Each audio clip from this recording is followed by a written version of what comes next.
এই উই পোকাগুলো ঠিক আজকেই এত উঠতেছে এইখান থেকে,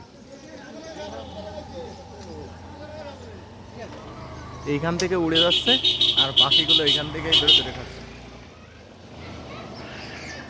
বাহ বাহ, দেখো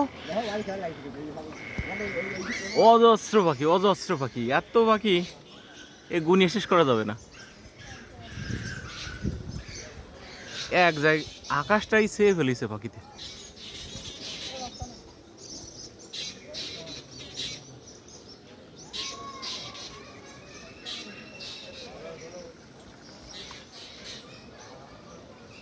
যেমন পরিমাণ উই পোকা ঠিক তেমন পরিমাণ পাখি।